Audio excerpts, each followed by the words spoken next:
The most difficult thing I've ever done was to believe that I can do it. When you don't know what's impacting you, and it's something that's holding you down and you're not aware of it. There are things that when you, in my situation, when you live in a dominant culture that is designed to destroy your sense of self and your belief in yourself, and you have to learn ways in which you can begin to connect with this power that you have within yourself to handle where you are. The key is to be constantly in a perpetual process of discovering the truth of who you are and fighting constantly to look for ways in which you can escape the inner conversation. Richard Wright said it best. He said, "The impulse to dream has slowly been beaten out of me through the experiences of life." The book called Learned Optimism, Seligman talk about the fact that between ages 0 and 5, we determine what's available to us and what's not available to us. And so that was a defining moment. I knew there are certain things I could not do, certain places I could not go. And so now you have to operate within the constraints of the dominant society and the things that they've created for you. And it's a challenge to see yourself beyond that and to work to get outside of that, even after those laws have changed, because that has become so much a part of you. You unconsciously operate within the parameters of what has been put in place. Like you're driving on the expressway, the 405, and you'll get off on an exit that you weren't going in that direction, but you unconsciously did it because you've done it so many times. Many people, because they're not making a conscious, deliberate, determined effort to think outside of what life has thrown at them, they end up doing the same thing over and over and over again. Einstein said that thinking that has brought me this far has created some problems that this thinking can't solve. And so through relationships, through reading, through studies, through goals and dreams beyond your comfort zone, it allows you to begin to live out of your imagination as opposed to out of your history. Disney said, the imagination is a preview of what's to come. And so as a kid, I dreamed a lot about taking care of my mother. I used to go with her to work to clean homes, and she kept her children, and she cooked for these wealthy families. My mother could bake a sweet potato pie so good you couldn't eat it with your shoes on. You had to take your shoes off so you could wiggle your toes. And I used to look at these big, beautiful mansions and said, "Mama, what is it, Leslie? When I become a man, I'm gonna buy you a big, beautiful home just like this." "Oh, you don't have to do this." I said, "I know, but you didn't have to adopt us either." And you did. And so I'm here with you because of two women. One gave me life, the other one gave me love. God took me out of my biological mother's womb and placed me in the heart of my adopted mother. And because of her example and my love for her and the passion that I felt in my heart, I've got to do something to make her proud. I've got to do something to put myself in position to be able to take care of her. That drove me. Nietzsche said, if you know the why for living, you can endure almost anyhow. A gentleman who dramatically transformed my life, I was a junior at Booker T. Washington High School in Miami, Florida, and I went in his class looking for another friend, and he said, "Go to the board and work this problem out for me." I said, "Sir, I can't do that." He said, "Why not?" I said, "I'm not one of your students." He said, "Do it anyhow." And the other kids started laughing, saying, "He's Leslie, he's DT." And he said, "What's DT?" His brother is smart, but he's the dumb twin. And I said, "I am, sir." And he came from behind his desk and he pointed at me. He said, "Don't you ever say that again. Someone's opinion of you does not have to become your reality." And he taught me three things. He said, if you want to become successful in life, young man, he said, number one, you got to change your mindset. He said, you don't get in life what you want, you get in life what you are. Number two, practice OQP, only quality people. you earn within $2,000 to $3,000 of your closest friends. I found that out. I left all my broke friends. I said, y'all got to go. And the third thing he said, develop your communication skills, because once you open your mouth, you tell the world who you are.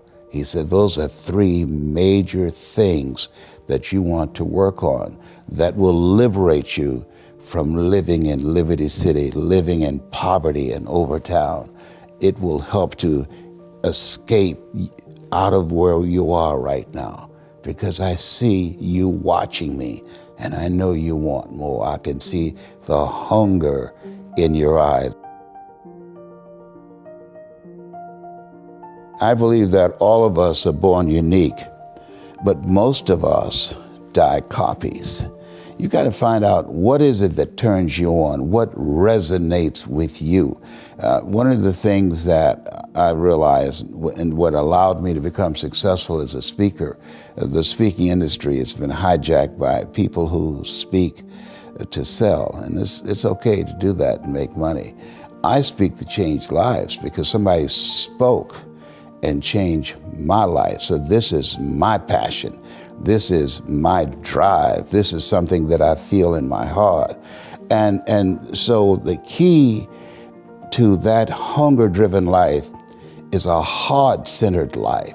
I didn't do what I'm doing for years because of my programming, because of the culture in which I was raised in. I would see other people with degrees and PhDs and MBAs and credentials I don't have, and I convinced myself I couldn't do it.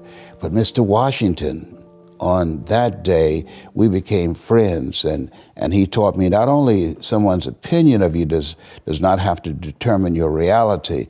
He said that you have to work on yourself and you have to have an unstoppable attitude, and no excuse is acceptable, and you got to make it a priority, a non-negotiable in your life, and hold a constant vision of what it is you want to achieve.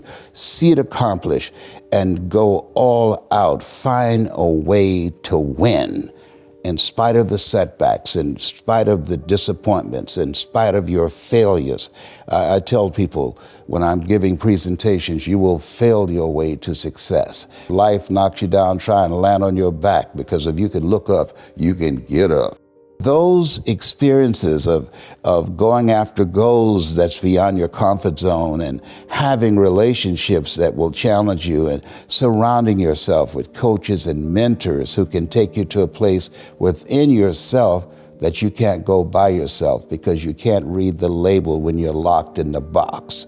And so those experiences, they challenge you to go to that next level and continue to move forward in your life, doing new and exciting things that eye has not seen, ear has not heard, nor has entered the heart of mankind what God has in store for you when you live a heart-centered life, deciding that you're going to live a life that will outlive you. You're going to live a life that counts, a life that will build a legacy and change the planet. You know, Horace Mann said, we should be ashamed to die until we've made some major contribution to humankind. And so my goal is to make a major contribution to humankind. Every day when I get up, my mindset is, what is it that I can do to touch and impact somebody's life today? Sidney Poitier wrote a book called The Measure of a Man. And he said, when you go for a walk with someone, something happens without being spoken. He said, either you adjust to their pace or they adjust to your pace. Whose pace have you adjusted to? And so there are things that we pick up and we think that they're our choices, but they're the choices that we've been programmed by life to do. When we leave our homes in the morning, we're bombarded with over 6,000 advertising hits through Facebook, through Twitter, through Instagram, through television, through our phones and through our communities, and through the computers. And so all of these things are impacting us every day. So if you don't have a program for your mind, then your mind is going to be programmed, and you'll find yourself doing things that you did not know. and that they affected you, that they, through marketing techniques and strategies, that they will create a thirst within you. I came up in an era that said if you built the best mousetrap, the world will be the path to your door. But if you know marketing, people will sleep outside your store to buy a telephone they've never touched or seen. But because of the marketing, they said, I got to have that. One of the books I enjoy is by my mentor, Mike Williams. He saw this Les Brown before I saw him. I was a disc jockey at WVKO radio station in Columbus, Ohio. And he said, hey, Brownie. I said, yes. He said, you know why you go see Robert Schuller and Tony Robbins and Zig Ziglar? I said, because I like their message. He says, no. He said, that's who you are, man. You can do that. And he said, you know why Bert Charles gives you so much hell here? I said, well, he just doesn't like me? No, because you've outgrown this place. There's something else for you to do. You can do what those guys do. But at that time, I was suffering from possibility blindness. I couldn't see it. I had the conversation in my head of being labeled educable mentally retarded and failing twice in school. But over the years, experiences continue to peel away, and you wax a floor. You don't put wax on the existing floor. You strip it first. And so over the years, the seminars, the workshops, the examples, the things that I observed begin to peel away and penetrate and connect with that part of myself that says, I can do this, I can do more, and I deserve more. And so I would teach my kids that you have to transform your mindset. You have to continuously upgrade your relationships. My youngest son, John Leslie, poses a question. He said, when you have goals and dreams you want to achieve, he said, ask yourself the question, who should I count on and who should I count out? And so many people never achieve their goals because they have too many toxic, negative, energy-draining people in their lives.